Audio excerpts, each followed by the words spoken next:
அந்த மாதிரியான item song தான் அது. அந்த ஐட்டம் சாங் வந்து பார்த்தீங்கன்னா இந்த படமே கொஞ்சம் ஐட்டம் படம் தான் இது. அவரு ஓகேன்னு கூட சொல்லி அனுப்பியிருக்கலாம். அதுக்கு பிறகு கூட வந்து யாராவது ஏற்றி விட்டுருக்கலாம். சார் நீங்கள் இப்படி பாட்டு நீங்கள் வந்து வனிதாக்கு மட்டும் இப்படி கரிசனம் காட்டி நீங்கள் அனுப்புறீங்க. இப்ப இவர் இளையராஜா அவருக்கு ஏன் பிரச்சனை பண்றாருன்னா குடும்ப சண்டைக்காக குடும்ப பிரச்சனையை உள்ள வந்து புகுத்த பாக்குறாரு. பணம் பந்தியிலே குணம் குப்பையிலேனாங்க. ஸோ இங்கே பணம்னு வரும்போது பார்த்தீங்கன்னா எல்லாருமே மாறிடுவாங்க. இளையராஜா மகன் வந்து என்ன லவ் பண்றியா இல்லை எங்க அப்பாவை லவ் பண்ணியான்னு கேட்டபோது நான் வந்து உங்க அப்பாவை தான் லவ் பண்றேன். அது இசை மேல வந்து ஒரு காதல், அதனால ஊமைப்படுத்தி சொல்லியிருக்காங்க. எந்த இடத்துலயும் வந்து பார்த்தீங்கன்னா இளையராஜா வந்து என் அப்பா சமம் அப்படிலாம் சொல்லலையா. ஆனா என்னன்னா மஞ்சுளா செய்யற அதே தவறை வந்து வனிதாவும் செய்யறாங்க. எப்படி வந்து தன்னுடைய மகளை வந்து பார்த்தீங்கன்னா வளர்ப்புல சரியில்லையோ அதே மாதிரி தான் வந்து வனிதாவும் வந்து பார்த்தீங்கன்னா தன்னுடைய மகளை வந்து சரியா வளர்க்கல. அப்போ வனிதாவுடைய வாழ்க்கையில நிறைய வந்து பேர் விளையாடி இருக்கிறாங்க. இப்போ அவங்க சொன்ன ஒரு வார்த்தைக்கு கப் சிப் சைலண்ட் ஆயிட்டாங்க. சென்னை சில்க்ஸின் ஆஹா ஓஹோ ஆடி சேல் 50% வரை தள்ளுபடி.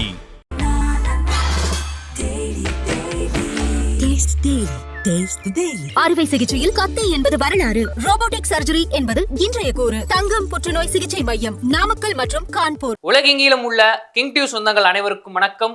இன்று நாம் நேர்காணலுடன் இணைந்திருக்கும் சிறப்பு விருந்தினர் மூத்த பத்திரிகையாளர் திரு சேக்குவரா ஜெய்சங்கர் அவர்கள். சார் வணக்கம். வணக்கம். எப்படி சார் இருக்கீங்க? நலமா இருக்கேன். இங்க வர வரைக்கும் நலமா தான் இருக்கேன். இதுக்கப்புறம் அப்படிதான் இருப்பீங்க சார். கொடுத்துட்டு போன பிறகு என்ன ஆகும்னு சொல்ல முடியாது. சொல்லுங்க சார். நீங்க ஒரு மூத்த பத்திரிகையாளர், பல பிரச்சனைகள் பல பிரஷர்லாம் சொல்லி தான் கவுச்சிட்டு இருக்கீங்க தெரியுது. சொல்லுங்க. பல பிரச்சனைகள் பல பிரஷர்லாம் உங்களுக்கு இருந்திருக்கும். அந்த மாதிரி டைம்ல ஒரு சாங் எல்லாம் கேட்பீங்களா சார்? கண்டிப்பா. எந்த மாதிரி சாங் கேட்பீங்க? யாருது? பெரும்பாலும் இளையராஜா சாங். இளையராஜா. எந்த மாதிரி பாட்டு சொல்லி தானே ஆகணும்? இளையராஜா சாங். எந்த மாதிரி பாட்டு கேட்பீங்க? எதனா ஒரு பாட்டு சொல்லுங்க. லவ் சாங் நிறைய கேட்பேன், ரொம்ப பிடிக்கும். அப்புறம் தத்துவமான பாடல்கள் சில இருக்கு. அப்ப எப்படி சார் இத்தனை நாளா உங்க மேல காப்பிரைட்ஸ் கேட்காம இருந்திருக்காரு அவரு? கேட்கறதுல கூட பிரச்சனை இருக்கா? ஆமா சார். அவர் கேட்டாலும் இல்ல இப்ப நீங்க பாடல் கேட்டாலும் காப்பிரைட் பிரச்சனை இருக்கா? அப்படிதான் நடக்குதுன்னு மக்கள் சொல்றாங்க. இப்ப நீங்க சொல்ற மாதிரி தான் சார். இப்ப என்னன்னா வந்து மிஸ்ஸஸ் அண்ட் மிஸ்டர் அப்படின்னு ஒரு மூவி வந்து வெளிவந்துச்சு. யாருன்னா வனிதா விஜயகுமார் அவங்க வந்து ஏக்கி டைரக்ஷன் பண்ணி ப்ரொடக்ஷன் பண்ணி வந்து படம் பாத்தீங்களா இல்லையா? அவனும் பார்க்கல சார். படம் போய் பாருங்க, ஒரு தரமான படம். அப்படிங்களா? ஆமா. ஆனா அந்த தரமான படம் தான் பிரச்சனை வந்திருக்குங்களே. என்னன்னா வந்து அந்த படத்துல வந்து மைக்கேல் மதன காமராஜர் இந்த படத்துல இருந்து ஒரு பாட்டு எடுத்து யூஸ் பண்ணிருக்காங்க, சிவராத்திரி. அந்த பாட்டை எப்படி நீங்க என்ன கேட்காம நீங்க யூஸ் பண்ணலாம்னு சொல்லி வழக்கு போட்டிருக்காரு. யாரு? இசைஞானி இளையராஜா. இப்போ வனிதா விஜயகுமார் என்ன சொல்றாங்கன்னா அந்த பாட்டுக்கு யாரு காப்பிரைட்ஸ் வச்சிருக்காங்களோ சோனி நிறுவனத்துல வந்து நாங்க வந்து பர்மிஷன் வாங்கி தான் பண்ணோம் அப்படின்னு இவங்க வாங்கினன்றாங்க. இவர் ஏன் கேட்கலன்றாங்க. இது என்ன பிரச்சனை சார்? இல்ல பாடல் வந்து ஒரு குறிப்பிட்ட ஒரு பாடல் வந்து மைக்கேல் மதன காமராஜன்ல ஒரு குறிப்பிட்ட சாங் தெரியும் நினைக்கிறேன். இப்பெல்லாம் சொல்றாங்கல்ல இந்த ஐட்டம் சாங்னு சொல்றாங்க இல்லையா, அந்த மாதிரியான ஐட்டம் சாங் தான் அது. அந்த ஐட்டம் சாங் வந்து பாத்தீங்கன்னா இந்த படமே கொஞ்சம் ஐட்டம் படம் தான் இது. நல்ல படம்னு சொன்னீங்க சார். நல்ல படம்னா ஐட்டம் படத்துல நல்ல ஐட்டம் படம் அது, சரிங்களா? அந்த படம் தான். அதுல வந்து பாடலை யூஸ் பண்ணிடுறாங்க. என்னமோ பெரிய தத்துவ பாடலே இல்லை, யாரும் கேட்காத கேட்பதற்கு அரிய பாடல் ஒன்றும் கிடையாது. அந்த பாடலே உங்களுக்கு தெரியும் வந்து கேட்டினா வந்து ஒரு காம இச்சை தோண்டக்கூடிய ஒரு பாடல் தான் அது. அந்த பாடல் இந்த படத்துக்கு வந்து பொருத்தமாக இருக்குது. ஆனால் அந்த படத்தை விட இந்த படத்தில் வந்து அதுக்கு பொருத்தமாக இருக்குது அந்த பாட்டு. அப்படி தான் நான் பார்க்குறேன். ஏன்னா அது மேக்கிங் அப்படி இருக்குது. கிட்டத்தட்ட ஒரு 20 வருஷம் இருக்குன்னு நினைக்கிறேன் அந்த படம் வந்து. 20 வருஷத்துக்கு பிறகு அந்த படத்தை வந்து இங்கே பயன்படுத்தியிருக்கிறாங்க. அதை வந்து எனக்குன்னா வந்து வழக்கமாக எல்லாருக்கிட்டையும் வந்து உங்களுக்கு தெரியும் நினைக்கிறேன். நீங்களே இப்போ சொன்னீங்க பாடல் கேட்டால் கூட காப்பிரைட் கேட்பாரு, மக்கள் சொல்றாங்க, ராயல்ட்டி கேட்பாரு போல இருக்கு அப்படின்னு சொல்றாங்க இல்லையா? அந்த மாதிரி என்ன வந்து இந்த படத்துல எல்லாருக்கும் அவர் ஏற்கனவே கேட்டிருக்கிறார் சார். உங்களுக்கு தெரியும் குட் பேட் அக்லி கூட கேஸ் போட்டிருக்கிறார், நோட்டீஸ் அமைச்சிருக்காரு, அதெல்லாம் தெரியும். அதுக்கு முன்னாடி வந்து விக்ரம் 2ல வந்து கேட்டினா விக்ரம் பாடல் கூட வந்து பணம் வாங்கினாருன்னு ஒரு தகவல் இருக்கு. நண்பர் உட்பட என் பாடலை பாடக்கூடாது, எஸ்பிபி கூட என்னுடைய பாடலை வந்து பாடக்கூடாதுன்னு சொல்லி கூட உங்களுக்கு தெரியும் நோட்டீஸ்லாம் அமைச்சிருந்தார் கடந்த காலத்துல. இப்படி எல்லாருக்கும் நோட்டீஸ் அனுப்பும் போது அப்போ வனிதா வந்து ஒரு பாடலை வந்து அவங்க பயன்படுத்தியிருக்கிறாங்க இல்லையா? அப்போ வந்து அதுக்கு அந்த கடமையை அவர் செய்யணும்ல. ஆனால் வனிதா சொல்லக்கூடிய ஸ்டேட்மெண்ட்டை நம்ம அப்புறம் பார்ப்போம், அது நம்ம செகண்டு. ஆனால் எல்லாருக்கும் வந்து இந்த பாடலை பயன்படுத்தும் போது நோட்டீஸ் அனுப்பும் போது சட்டப்பூர்வமான வந்து ஒரு நோட்டீஸ் அனுப்பும் போது அப்போ வந்து வனிதாவுக்கு கரிசனம் காட்ட முடியாதுல்ல. இல்ல அவங்க சொல்றாங்க நாங்க வந்து இளையராஜா கிட்ட கேட்டோம் ஆசீர்வாதம் அப்புறம் தான் தெரியும். வனிதா சொன்ன பிறகு தான் நமக்கு தெரியும். நான் வந்து அவர்கிட்ட போய் நான் வந்து ஆசீர்வாதம் வாங்கிட்டு வந்தேன், அப்படின்லாம் சொல்கிறாங்க இல்லையா. ஆசீர்வாதம் வாங்குறதெல்லாம் இருக்கட்டும், ஆனால் வந்து சட்டப்பூர்வமாக நீங்கள் ஒரு கடிதம் வாங்கியிருந்தீங்கன்னு வச்சுங்களேன், இது சிக்கல் இல்லைல்ல. அந்த மாதிரி என்ன சொல்கிறாங்க, நான் அவங்க குடும்பத்தில் நான் ஒருத்தர், நான் அவங்க குடும்பத்தில் வந்து மருமகளாக கூட நான் ஆயிருக்கணும் அப்படின்லாம் சொல்லலாம். இதெல்லாம் வேற சார். ஆனால் நீங்கள் சட்டப்பூர்வமாக ஒரு லெட்டர் கடிதத்தில் வந்து ஆசீர்வாதம் வாங்கும்போதே ஒரு கையெழுத்து வாங்கிட்டு இருந்தாங்கன்னு வச்சுங்களேன், முடிஞ்சிடுச்சு இல்லை. ஒருவேளை சொந்தம்ப்பா, நம்ம இளையராஜா அதுதான் அந்த இடத்துல ஏதோ பிளே நடந்திருக்கு நான் நினைக்கிறேன். ஒரு வேலை வந்து அவரு ஓகேன்னு கூட சொல்லி அனுப்பியிருக்கலாம். அதுக்கு பிறகு கூட வந்து யாராவது ஏற்றி விட்டுருக்கலாம். சார் நீங்கள் இப்படி பாட்டு நீங்கள் வந்து வனிதாவுக்கு மட்டும் இப்படி கரிசனம் காட்டி நீங்கள் அனுப்புறீங்க, நாளைக்கு எவனாவது வந்து எடுத்து விடுவான். ஏன்னா வந்து கமலஹாசன்கிட்ட காசு கேட்டார். இவர் இந்த படம் இருக்கு இல்லையா, குட் பேட் அக்லி, அதுக்கு வந்து நீங்கள் வந்து அஜித் படத்துக்கு நீங்கள் வந்து பயன்படுத்தி கேட்டீங்க. அப்போ எல்லாத்தையும் வனிதாவுடைய படத்துக்கு மட்டும் விட்டுறீங்கன்னு சொல்லிட்டு ஏதாவது ஒரு சர்ச்சையாயிட போகுது, அப்படி கூட வரணும் இல்லையா. இப்போ உங்களுக்கு தனுஷ் விஷயமே உங்களுக்கு தெரியும். நயன்தாரா கிட்ட 10 கோடி ரூபாய் கேட்டார். அது வெற்றிமாறன் என்ன சொல்கிறாரு, நீங்கள் பயன்படுத்திங்கன்னு சொல்லிட்டாரு, ஃப்ரீயாகவே கொடுக்குறேன்னு சொல்லிட்டாரு வெற்றிமாறன் சொன்னார் இல்லையா. அப்போ ஒரு கேள்வி வருது இல்லை, நயன்தாரா கிட்ட வந்து தனுஷ் 10 கோடி கேட்டார், வெற்றிமாறன் மட்டும் ஃப்ரீயாக கொடுக்குறாருன்னு வருது இல்லையா. அப்படி ஒரு கேள்வி வரும்போது இங்கே ஆணாக இருந்தால் பிரச்சனை வராது. வனிதா வந்து ஒரு பெண் அப்படின்போது கேட்டால் வந்து ஏற்கனவே தெரியும் இல்லையா, வனிதாவுடைய அந்த கேரக்டர் என்னன்னு தெரியும். அவங்க ஒரு போல்டான ஒரு பெண்மணின்னு தெரியும். நாளைக்கு ஏதாவது ஒரு சர்ச்சை ஆகிட போகுது சார், இது யாராவது கேள்வி கேட்டு ஏதாவது ஒரு ரசாபாசம் ஆகிட போது கூட, அதனால கூட மறுபடியும் யாராவது ஏற்றி விட்டுருக்கலாம். அதுக்கப்புறம் இளையராஜா அவர் தன்னுடைய ஸ்டாண்டை மாற்றிருக்கலாம் ஒருவேளை. ஆனால் இளையராஜா தரப்புலேருந்து எதுவும் பேசாத நாமளாக கற்பனையாக எதுவும் சொல்ல முடியாது. ஒருவேளை இவங்க சொல்கிறது உண்மையாக இருந்தா, யார் சொல்கிறது உண்மையாக இருந்தா, வனிதா சொல்கிறதுக்கு நான் போய் ஆசீர்வாதம் வாங்கிக்கிட்டு நான் அனுமதி வாங்குறேன்னு சொல்கிறாங்க இல்லையா, அது வந்து எழுத்துப்பூர்வமாக இல்லாதனால அதுக்கு பிறகு கூட மாறி இருக்கலாம்னு சொல்கிறேன். இளையராஜாவோட ஸ்டாண்ட் மாறி இருக்கலாம்னு நான் சொல்கிறேன். சார் இப்போ நீங்கள் சொன்னீங்க, அது இவங்க வந்து ஒரு ஸ்டேட்மெண்ட்டாக வாங்கிதான் பிரச்சனை கிடையாது, கையெழுத்து வாங்கிடணும் சார். ஆனால் வனிதா புரியுதுங்களா. இப்போ வனிதாவே ஒரு வகையில் வந்து போல்டான பெண்மணியாக இருக்கலாம், ஒரு வகையில் ஒரு இன்னசென்ட் தான் அது சொல்லுங்க தெரியல. ரொம்ப தன்னை வந்து ரொம்ப அறிவாளியாக இருக்கிறவங்க கூட சில நேரங்களில் ஒரு அடிப்படையில் பார்த்தீங்கன்னா அவங்க பேஸ் பார்த்தீங்கன்னா ஒரு கொஞ்சம் இன்னசென்ட் இருக்கும். இது ஒரு வகையான இன்னசென்ட் தானே. இப்போ நீங்கள் போய் ஆசீர்வாதம் வாங்கினீங்க, அப்படியே ஒரு கையெழுத்து வாங்கிட்டு இருந்தீங்கன்னு வச்சுங்க, உங்களுக்கு வந்து பார்த்தீங்கன்னா இப்போ ரைட்ஸ் இருக்கும்ல, இப்போ ரிவர்ஸ் ஆக முடியாது இல்லை, அது பண்ணாது இவங்க தப்பு தானே. அதான் நீங்கள் சொன்னீங்க ஸ்டேட்மெண்ட் வாங்கியிருக்கணும் அப்படின்னு கரெக்டாக தான் சொன்னீங்க. ஆனால் வனிதா விஜயகுமார் என்ன சொல்கிறாங்கன்னா, இந்த பிரச்சனை வந்ததுக்கு காரணம் காப்பிரைட்ஸ் இஷ்யூன்றதுக்காக கிடையாது. இந்த பாட்டை வந்து சோனி அவங்க தான் காப்பிரைட்ஸ் வச்சுருக்காங்க, நான் அவங்கள்ட்ட பணம் கொடுத்து வாங்கிட்டோம் முறைப்படி. இப்போ இளையராஜா அவருக்கு ஏன் பிரச்சனை பண்ணுறாருன்னா, குடும்ப சண்டைக்காக குடும்ப பிரச்சனையை உள்ள வந்து புகுத்த பார்க்குறாரு, அதனால இந்த பிரச்சனையே வந்திருக்கு அப்படின்னு சொல்றாங்க. என்ன குடும்ப பிரச்சனை? இல்லை, எனக்கு தெரிஞ்சு அப்படியே வந்தமா சொல்லலை. வனிதாவை பொறுத்த வரைக்கும் அவங்க என்ன சொல்றாங்கன்னா, எக்கோ ரெக்கார்டிங் வந்து எங்க சொந்தக்காரங்க சொல்றாங்க, குடும்பத்தோட இருந்திருக்கிறேன், அந்த குடும்பத்தோட பழகி இருக்கிறேன், அந்த அம்மா அவங்க மனைவி இளையராஜாவோட மனைவியோட நான் நெருக்கமா பழகி இருக்கிறேன், அவங்களுடைய பீரோ சாவி எங்கிட்ட தான் இருக்கும், நகையை கொண்டு போய் ரொம்ப க்ளோஸா ரொம்ப நெருக்கமா, அதாவது இளையராஜா குடும்பத்துக்கு அவங்க மனைவிக்கு நான் ரொம்ப நெருக்கமா இருந்திருக்கிறேன், அந்த வீட்டுக்கே நான் மருமகளா போயிருக்கணும்ன்ற அளவுக்கு சொல்றாங்கன்னா, அப்போ வந்து அது மூலமாக என்ன சொல்ல வராங்கன்னா, நான் அந்த குடும்பத்துக்கே நான் நெருக்கமாக எனக்கு அந்த உரிமை இல்லையான்னு கேட்குறாங்க. அங்கே தான் அவங்களோட அப்பாவித்தனம் வெளிப்படுது. இங்கே வந்து பணம்னு வந்துட்ட பிறகு வந்து பார்த்தீங்கன்னா வந்து பணம் பந்தியிலே குணம் குப்பையிலேனுவாங்க. ஸோ இங்கே பணம்னு வரும்போது பார்த்தீங்கன்னா எல்லாருமே மாறிடுவான். இவங்க சொல்லக்கூடிய ஜீவாமா இன்னைக்கு இல்லை. இவங்க சொன்ன மருமகன்னா யாரை சொல்கிறாங்க, யுவன் சங்கர் ராஜா 3 கல்யாணம் பண்ணிட்டான். தம்பி இவர் இருக்கிறார்ல வந்து கார்த்திக் ராஜாவும், அவருக்கும் கல்யாணம் ஆகி இன்னைக்கு பிள்ளைகள் 10 வயசுல பிள்ளைகள் இருக்குது. ஸோ இப்போ வந்து அந்த வார்த்தையை அவங்க போட்டிருக்க வேண்டாம். பட் ஆனால் அவங்க என்ன சொல்ல வந்தாங்கன்னு கேட்டிங்கன்னா வந்து, நான் அந்த குடும்பத்துக்கு ரொம்ப நெருக்கமாக இருந்திருக்கிறேன், அவங்க வீட்டுக்கு மருமகளாக போகிற அளவுக்கு நான் நெருக்கமாக இருந்திருக்கிறேன். அதை தாண்டி ஒரு வார்த்தை சொல்கிறாங்க என்னென்னா வந்து, அந்த நிறைய விஷயங்கள் நடந்தது, நான் அதெல்லாம் சொல்லக்கூடாதுன்னு நான் பார்க்குறேன், பேசக்கூடாதுன்னு பார்க்குறேன்னு சொல்லிட்டு கண்ட்ரோல் பண்ணிட்டு கடந்து போகிறாங்க. அதான் சார். ஆனால் ஒரு வகையில் வந்து அந்த கண்ணீர் விட்டாங்க இல்லையா, அந்த கண்ணீருக்கு ஏதோ ஒரு அர்த்தம் இருக்குது. அந்த வனிதாவுடைய கண்ணீருக்கு வந்து அதுக்கு பின்னாடி பிஹைண்ட் அது வந்து ஏதோ பெரிய வலி இருக்குது. அது வந்து சும்மா நடிப்புக்காக கண்ணீர் விட்டது கிடையாது. ஏதோ நான் இதை சொன்னால் உடனே வனிதாவுக்கு சப்போர்ட் பண்ணுறேன்னு நீங்கள் சொல்கிறீங்க, அப்படி தான் எடுத்து விட்ருவீங்க நீங்கள். வனிதாவுக்கு சப்போர்ட் பண்ணுறாரு அவர். வனிதா என் தங்கை தான், எப்படி வேணா இருக்கட்டும், நீங்கள் என்ன வேணால் கிரிட்டிசைஸ் பண்ணிக்கோங்க, அப்படிங்களா. அந்த பெண்ணை பற்றி ஒரு நெகட்டிவான ஒரு பார்வை தான் விதைக்கப்படுறது ஒரு 10 வருஷமாக நான் பார்க்குறேன். நான் வனிதா விஷயத்தில் நான் சொல்கிறேன், வனிதா வந்து ஒரு இன்னசென்ட் தான், போல்டான பெண்மணி தான், ஆவேசமாக பேசக்கூடிய தான், சண்டைகாரி தான். ஆனால் வந்து ஒரு அடிப்படையில் ஒரு இன்னசென்ட். அது ஒன்று. ரெண்டாவது என்ன, பெற்றோர்கள் ஏமாற்றப்பட்ட பெண். பெற்றோர்கள் ஏமாற்றப்பட்ட பெண் நீங்க பதிவு பண்ணீங்க சார். குடும்ப பிரச்சனை அது இருக்கு தெரியும், ஆனா பெற்றோரால எப்படி சார்? இந்த லைஃப் ஸ்டைலுக்கு, அந்த பெண்ணோட லைஃப் ஸ்டைலுக்கு சினிமா வட்டாரத்தில் இருக்க எல்லாருக்கும் தெரியும் தம்பி. சினிமா வட்டாரத்துக்கு எல்லாரும் தெரியும். வனிதா வந்து இன்னைக்கு உள்ள அவங்களுடைய லைஃப் ஸ்டைல் காரணமே கேட்டால் பெற்றோர்கள் தான்.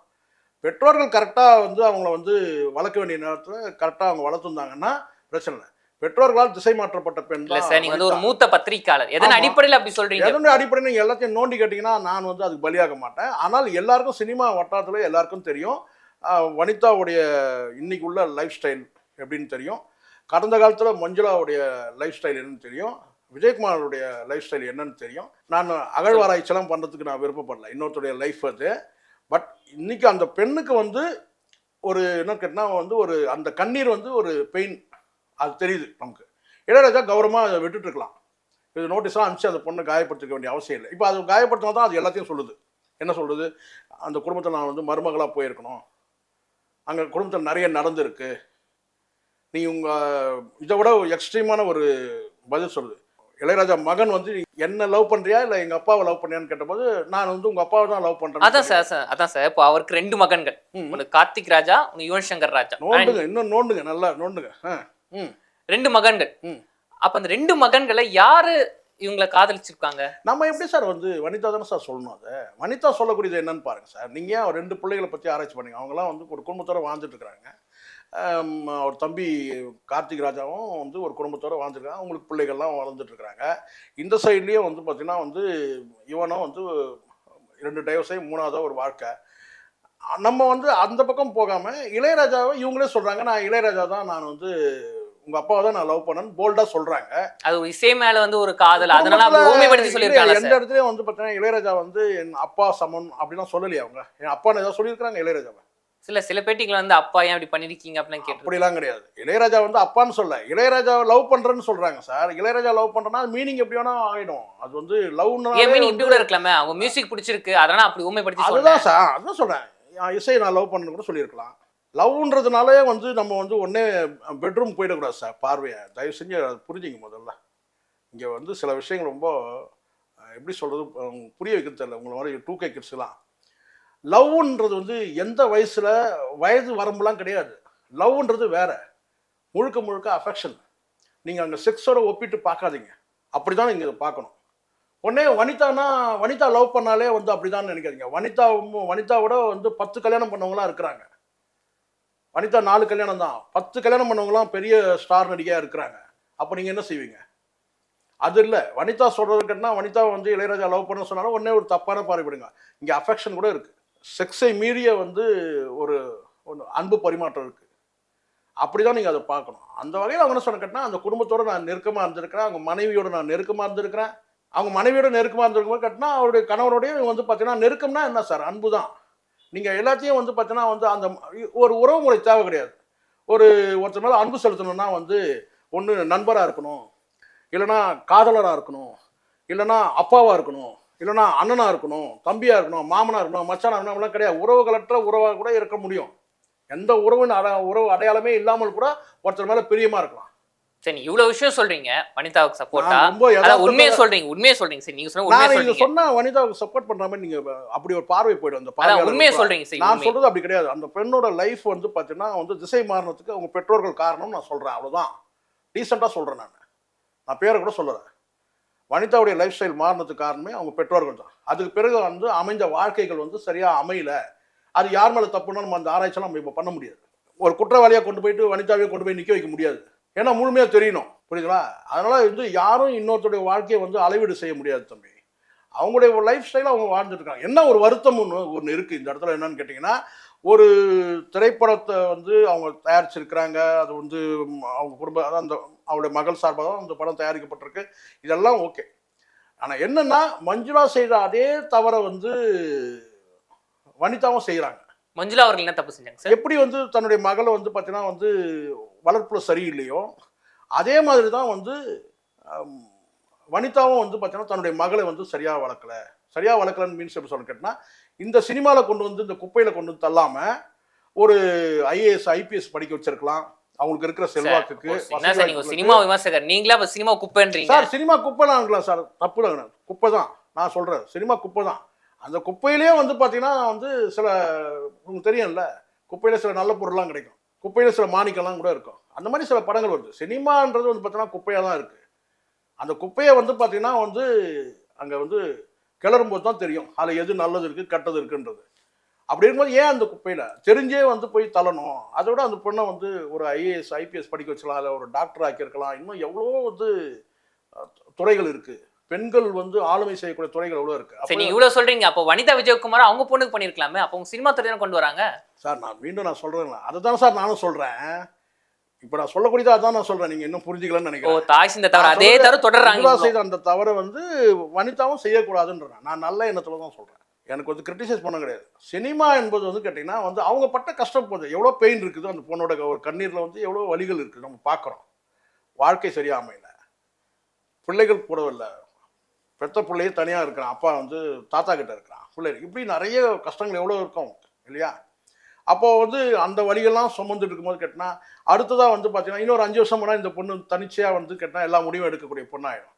அப்போ இந்த பொண்ணு கூட பார்த்தீங்கன்னா வந்து தாய்கிட்ட இல்லாத ஒரு சூழ்நிலை ஆயிடலாம். ஏன்னா தனியாக ரக்கம் முடிச்சிச்சுன்னா தனித்தனியாக முடிவு எடுப்பாங்க இல்லையா? அப்போ வனிதாவுக்கு வந்து பார்த்தீங்கன்னா ஒரு கொஸ்டின் மார்க் ஆகிடுது இல்லை லைஃப் எதுக்குன்ற. நான் அதோட நீங்கள் நல்ல துறையில் பார்த்து இப்படி சொல்லணும்ல, நாளைக்கு எந்த சினிமா விமர்சனம் பார்த்தீங்கன்னா நாக்கு மேலே பல்ல போட்டு பேசாமல் சில பேர் இப்படி பேசலாம்ல. என்னன்னு கேட்டால் வனிதா வளர்ந்த விதம் என்ன வேறு மாதிரி இருக்கலாம், ஆனால் அவங்க மகளை வந்து பார்த்தீங்கன்னா இப்படி ஒரு உயர்ந்த ஒரு இடத்துல கொண்டு போய் வச்சிருக்கிறாங்க, அப்படி ஒரு பேச்சு வரும்ல. சோ இங்க வந்து நம்ம இன்னொரு விஷயம் அதான் நான் சொல்றேன். இதெல்லாம் உங்களுக்கு சொன்னா புரியுமான்னு தெரியல. மக்கள் புரிஞ்சிட்டா போதும். மக்கள் அதான் சொல்றேன். இப்ப இந்த துறையை வந்து இதோட எத்தனையோ துறைகள் இருக்குன்ற நான் அந்த துறையில அந்த பெண்ணை அமைச்சிருக்கலாம். சின்ன பிள்ளை தானே இருக்கு. இப்ப பாருங்க, அது போட்டு இருக்கிற ட்ரெஸ்ல இருந்து எல்லாமே கிரிட்டிசைஸ் ஆகிட்டு இருக்கு. அது கிரிட்டிசைஸ் ஆகும்போது பார்த்தீங்கன்னா வந்து வனிதாவும் சேர்ந்து ட்ரோல் ஆகிறத நம்ம பார்க்குறோம். இது அவசியம் மட்டும் இல்லை.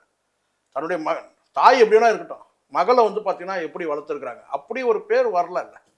அதுதான் இங்கே எப்படி இருந்தாலும் வந்து இந்த இடத்துல வந்து கேட்டால் வனிதாவுடைய இந்த லைஃப் ஸ்டைல் காரணம் கேட்டால் மஞ்சுளாவும் விஜயகுமார் தான். அது எல்லாருக்குமே தெரியும், சினிமா வட்டாரத்தில் எல்லாருக்குமே தெரியும்.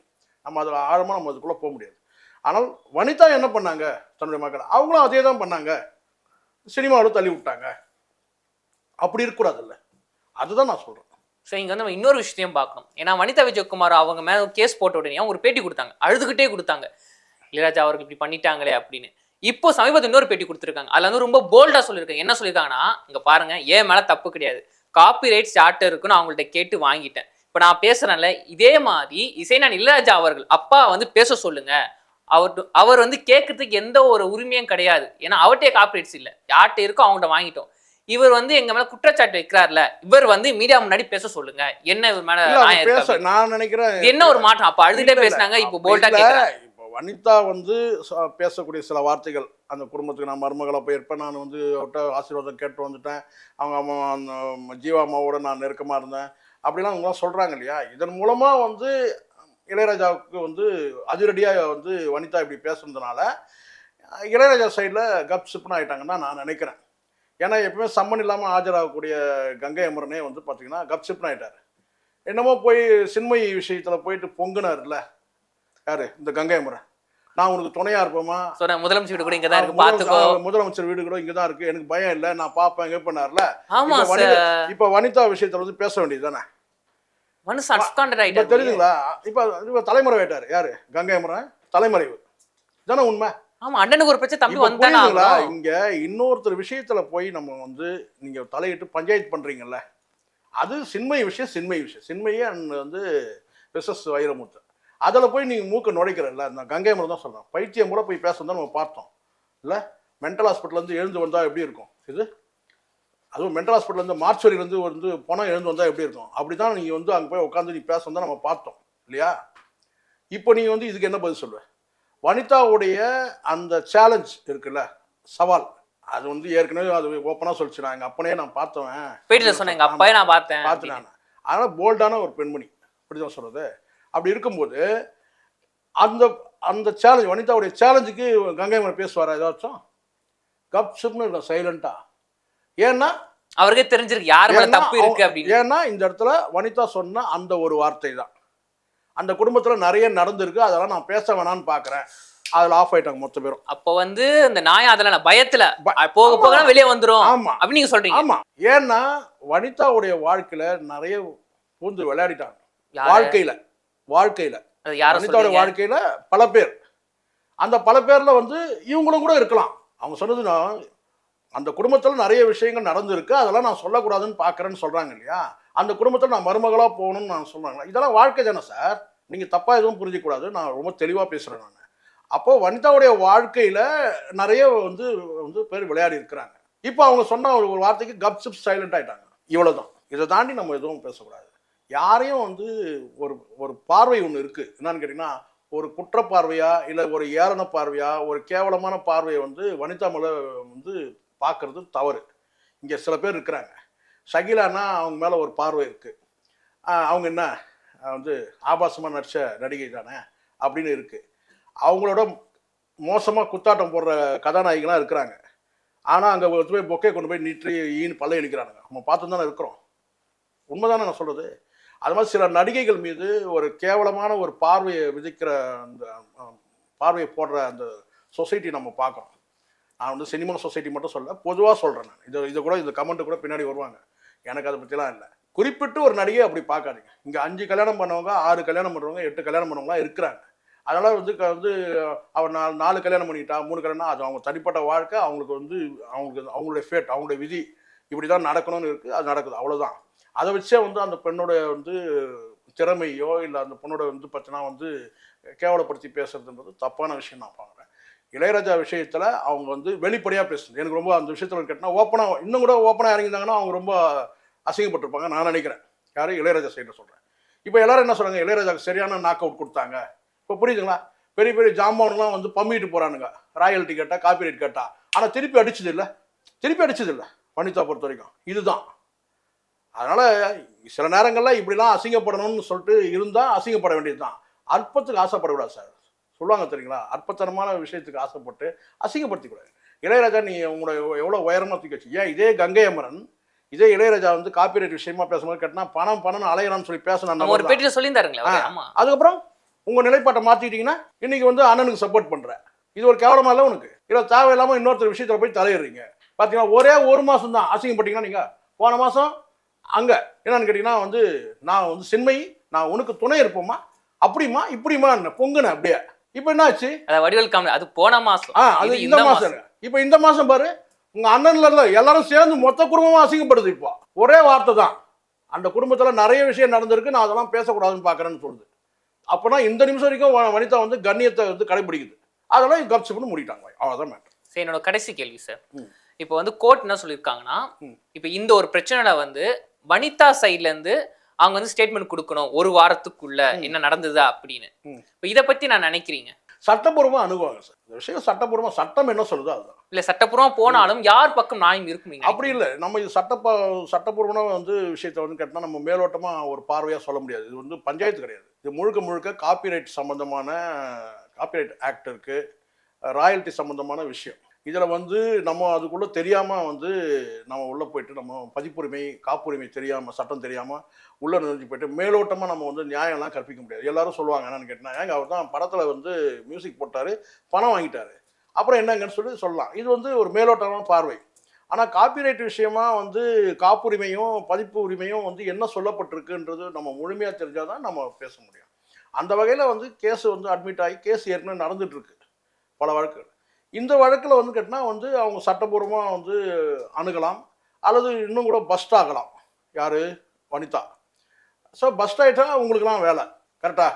இது வரைக்கும் கௌரவமாக அவங்க வந்து போயிட்டுருக்குறாங்க. ஆனால் அந்த பொண்ணை பொறுத்த வரைக்கும் டென்ஷன் ஆகுனா வந்து அது எந்த நிலைக்கும் வந்து போகும். அந்த மாதிரியான பெண் தான், போல்டாக பேசக்கூடிய ஒரு பெண். அதனால் எனக்கு தெரிஞ்ச வரைக்கும் வந்து பார்த்தீங்கன்னா இதெல்லாம் பெருந்தன்மையாக விட்டுட்டு போகலாம். ஆனால் சட்டம் வந்து பார்த்தீங்கன்னா சட்டப்பூர்வமாக நடவடிக்கை அதை நம்ம குறையாகவும் சொல்ல முடியாது. சட்ட நடவடிக்கை தானே இது. அதனால் நம்ம இதை வந்து நம்ம எதுவுமே சொல்ல முடியாது. கோர்ட்டை முடிஞ்சு கேஸ் முடிஞ்சு தீர்ப்பு வர வரைக்கும் நம்ம எதுவும் பேச முடியாது. ஓகே சார், தொடர்ந்து பேசுவோம் சார். நன்றி. சென்னை சில்க்ஸின் ஆஹா ஓஹோ ஆடி சேல் 50% வரை தள்ளுபடி.